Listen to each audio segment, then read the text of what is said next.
Okay, chapter 5. You're going to be on page 61 of the text. And I always advise that you read the question first so that you know what to be looking for in the reading. So the first question for chapter 5 is, in chapter 5, Katniss is introduced to her stylist, Cinna. Cinna will play a very important role in Katniss's life as she makes her first impressions on the television audience and potential sponsors. So that's just a little background information to help you with the question, since we're no longer reading it aloud together. So then the actual question is, how is Cinna different from the rest of Katniss's prep team and from what Katniss had expected?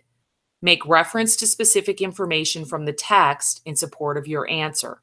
So remember, unless it asks for a specific quote, when it says specific information, that can be in your own words. Okay, the only time you have to put a direct quote is if it asks specifically for a direct quote. So how is Cinna different from the rest of the team and how Katniss expected him to be like? Okay, page 61. Rip. I grit my teeth as Venia, a woman with aqua hair and gold tattoos above her eyebrows, yanks a strip of fabric from my leg, tearing out the hair beneath it. Sorry, she pipes in her silly capital accent. You're just so hairy. Why do these people speak in such a high pitch? Why do their jaws barely open when they talk? Why do the ends of their sentences go up as if they're asking a question?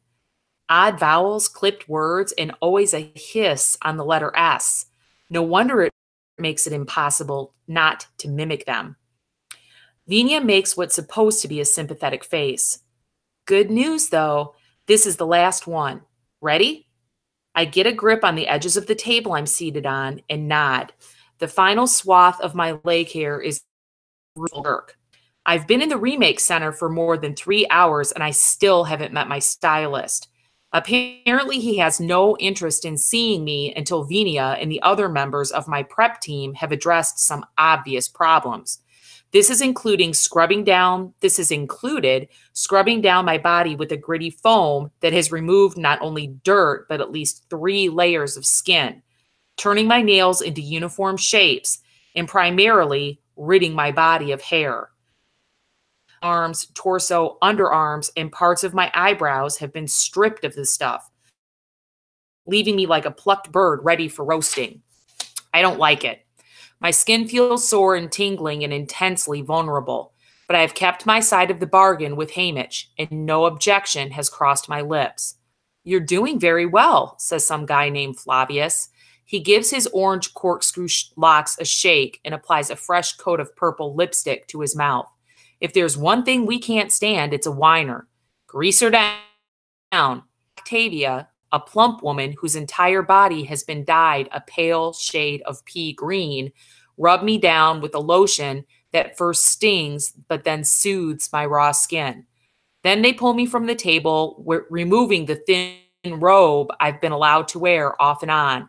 I stand there completely naked as the 3 circle me, wielding tweezers to remove any last bits of hair. Excuse me. I know I should be embarrassed, but they're so unlike people, self-conscious, than if a trio of oddly colored birds were pecking around my feet. Back and admire their work. Excellent. You almost look like a human being now, says Flavius, and they all laugh. I force my lips into a smile to show how grateful I am. Thank you, I say sweetly. We don't have much cause to look nice in District 12. This wins them over completely. Of course you don't, you poor darling, says Octavia, clasping her hands together in distress for me. But don't worry, says Venia. By the time Cinna is through with you, you're going to be absolutely gorgeous.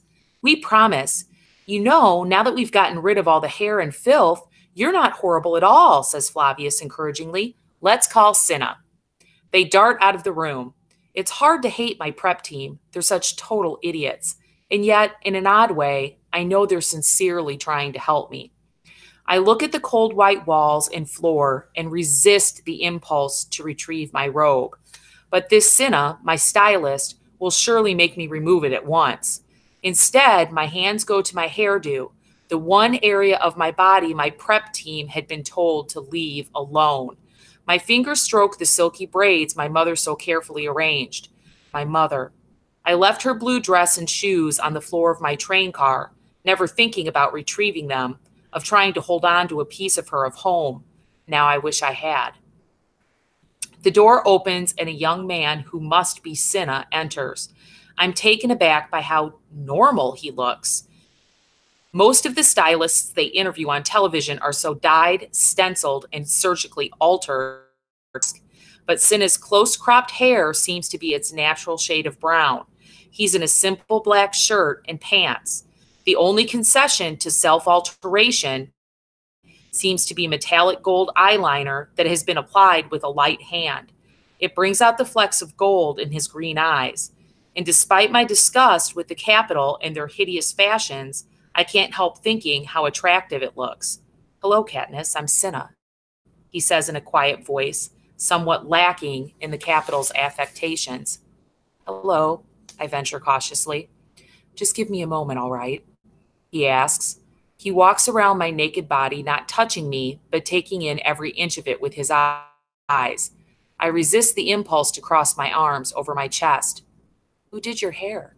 My mother, I say. It's beautiful. Classic, really. And in almost with your profile. She has very clever fingers, he says. I had expected someone flamboyant, someone older trying desperately to look young, someone who viewed me as a piece of meat to be prepared for a platter. Cinna has met none of these expectations. You're new, aren't you? I don't think I've seen you before, I say. Most of the stylists are familiar contestants in an ever-changing pool of tributes. Some have been around my whole life. Yes, this is my first year in the games, says Cinna. So they gave you District 12, I say. We end up with us, the least desirable district. I asked for District 12, he says without further explanation. Why don't you put on your robe and we'll have a chat? Okay, go ahead and stop there and answer number 1. How is Cinna Katniss's prep team and from what Katniss had expected him to be like? So what I usually advise people to do is just pause the recording here, answer your question, and then unpause it when you're ready to move on.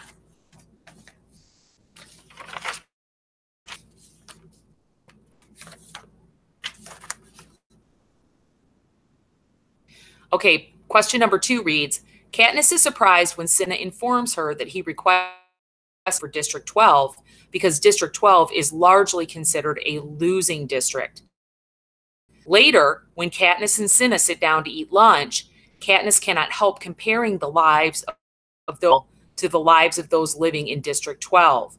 Although she does not say any of her thoughts out loud, when she looks up, Cinna says, "How despicable we must seem to you."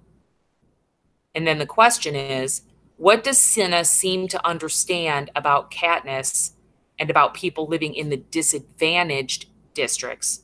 And what do his comments and actions tell us about the type of person he is? Okay, so how does he have a really good understanding of Katniss and how from her district are, from the people in the Capitol? And what does that tell us about what kind of person he is? Okay, so be listening for that. We're picking up on page 64, and we're getting ready to go into the last paragraph of page 64. Pulling on my robe, I follow him through a door into a sitting room, face off over a low table. 3 walls are blank. The 4th is entirely glass, providing a window to the city. I can see by the light that it must be around noon, although the sunny sky has turned overcast.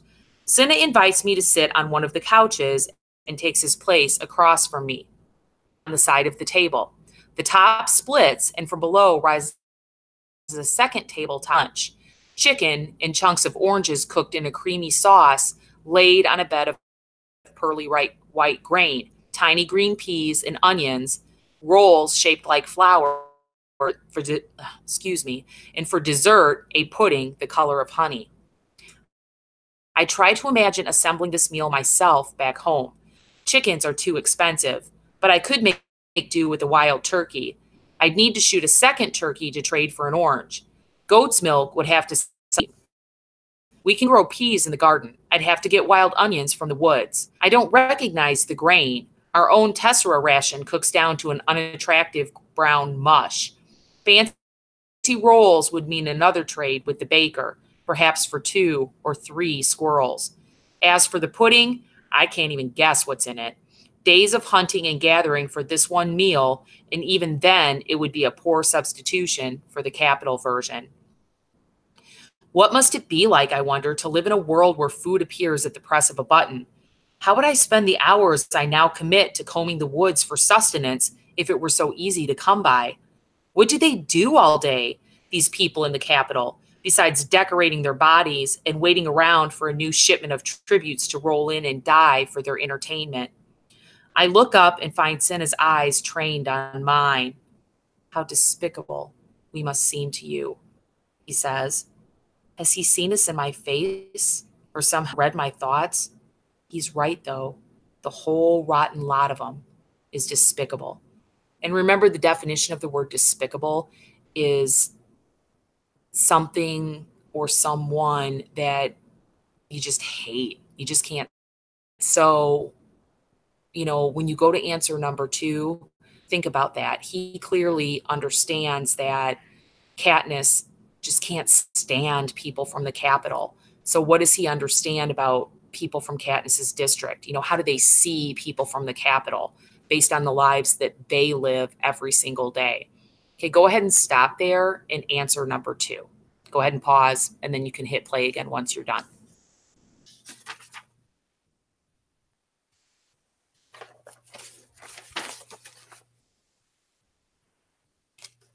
Okay, question number 3.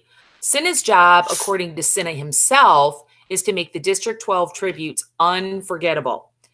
Question: has Cinna succeeded in making Katniss and Peeta unforgettable? And what do both Katniss and Peeta do to play to the crowd and in the audience's favor, or to make the audience like them? Specific evidence from the text in support of both parts of this question. So there's 2 parts of the question. How has Cinna made them unforgettable? And what do Katniss and Peeta themselves do to make them unforgettable to the audience? And make sure you're making reference to specific detail from the story. And again, it does not have to be in a direct quote. Okay, give me a quick minute here. Sorry. Okay, picking up on page 62, paragraph 2. Oh, wait a minute. Sorry, I lost my page went back. Okay, so we're actually on the top of page 60 paragraph. So page 66, first paragraph. No matter, says Cinna.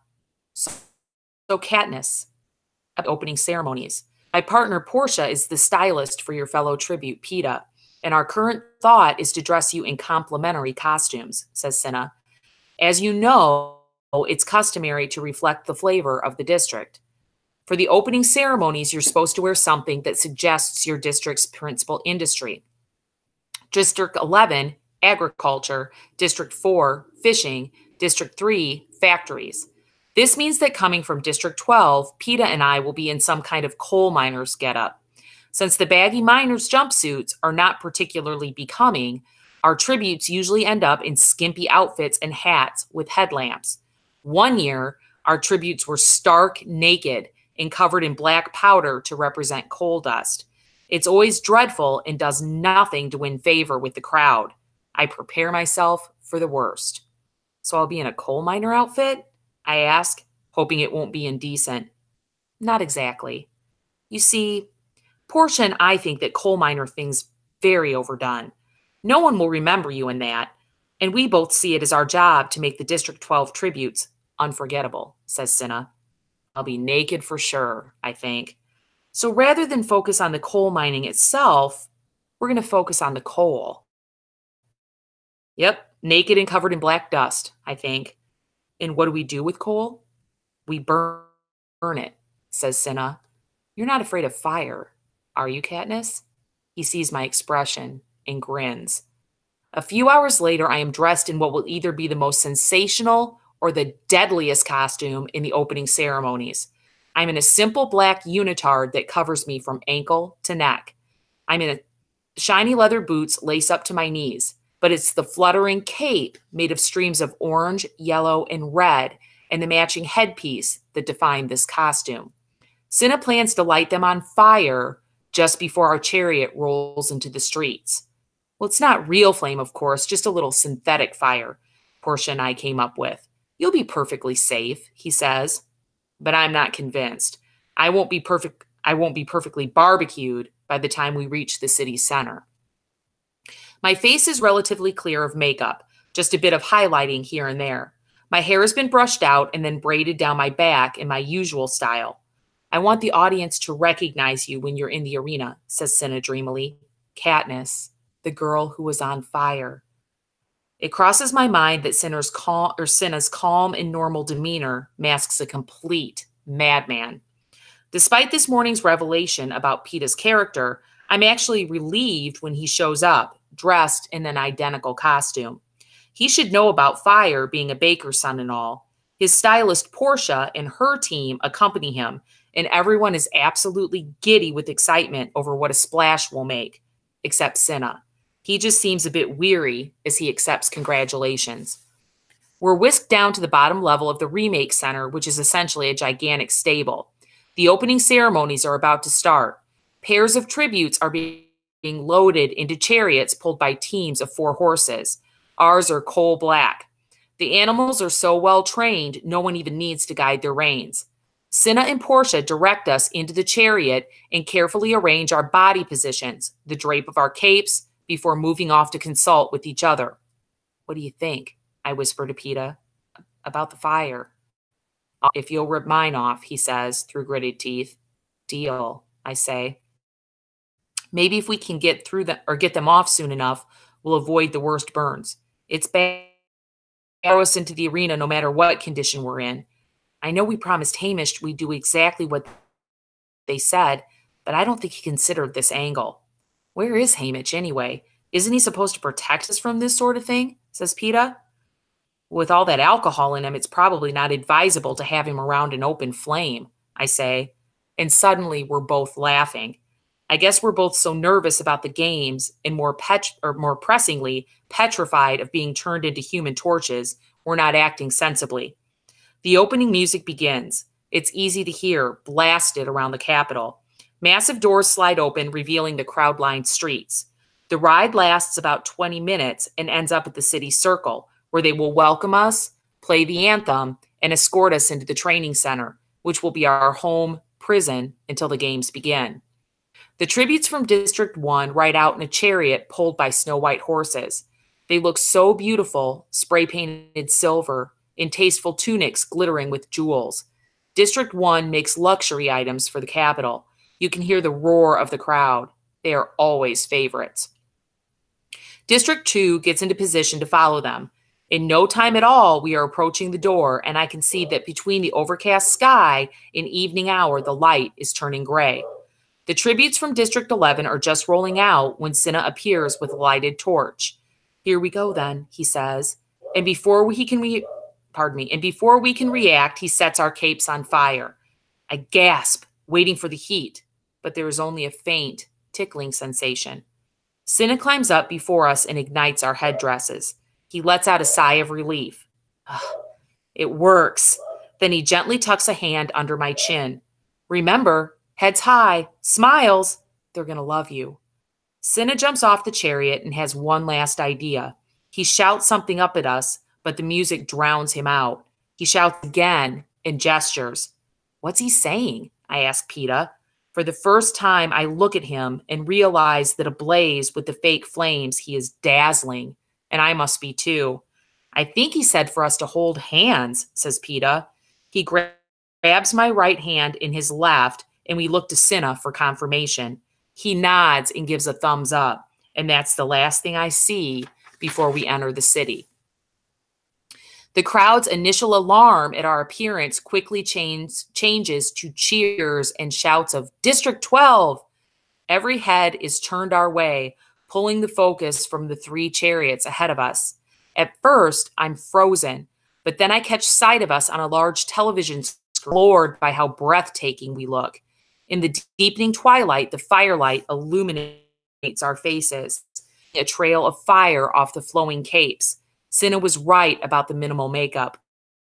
We both look more attractive, but utterly recognizable. Remember, heads high, they're going to love you. I hear Cinna's voice in my head. I lift my chin a bit higher, put on my most winning smile, and wave with my free hand. I'm glad now I have Peeta to clutch for balance. He is so steady, solid as a rock. As I gain confidence, I actually blow a few kisses to the crowd. The people of the Capitol are going nuts, showering us with flowers, shouting our names, our first names, which they have bothered to find on the program. The pounding music, the cheers, the admiration work their way into my blood, and I can't suppress my excitement. Cinna has given me a great advantage. Forget me, not my look, not my name. Katniss, the girl who was on fire. For the first time, I feel a flicker of hope rising up in me. One sponsor willing to take me on, and with a little extra help, some food. Why should I count myself out of the games? Someone throws me a red rose. I catch it, give it a delicate sniff, and blow a kiss back in the general direction of the giver. 100 hands reach up to catch my kiss as if it were a real, intangible thing. Katniss, Katniss. I can hear my name being called from all sides.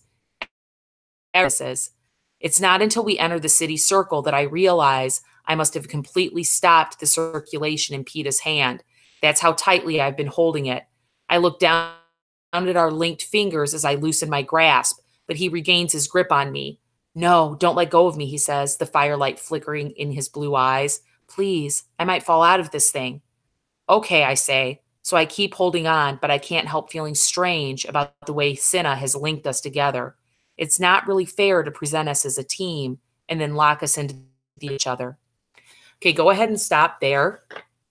And you're going to want to answer question 3. So again, remember, you're telling me what Cinna did to make the crowd so excited about them. But then you're also going to be describing to me the actions that Katniss and Peeta took while they were riding into the arena that made crowd them. Okay? Go ahead and pause. And when you're done, hit play again and we'll continue on.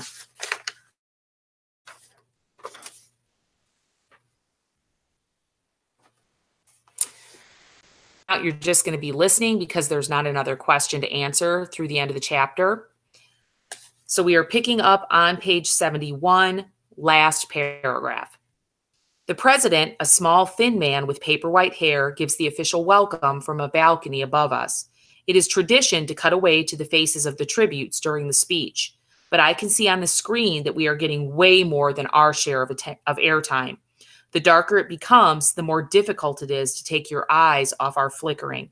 When the national anthem plays, they do make an effort to do a quick cut around to each pair of tributes, but the camera holds on the District 12 chariot as it parades around the circle one final time and disappears into the training center. The doors have only just shut behind us when we're engulfed by the prep teams who are nearly unintelligible as they babble out praise. As I glance around, I notice a lot of the other tributes are shooting us dirty looks, which confirms what I've suspected. We've literally out them all. Then Cinna and Portia are there, helping us down from the chariot, carefully removing our flaming capes and headdresses. Portia extinguishes them with some kind of spray from a canister. I realize I'm still glued to Peeta and force my stiff fingers to open. We both massage our hands. Thanks for keeping hold of me. I was getting a little shaky there, says Peeta. No one noticed. I'm sure they didn't notice anything, but you. You should wear flames. Gives me a smile that seems so genuinely sweet with just the right touch of shyness that unexpected warmth rushes through me. But then a warning bell goes off in my head. Don't be stupid. Peeta is planning how to kill you, I remind myself. He's luring you in to make you easy prey. The more likable he is, the more deadly he is. And because two can play at that game, I stand on tiptoes cheek, right on his bruise. Okay, that's chapter 5.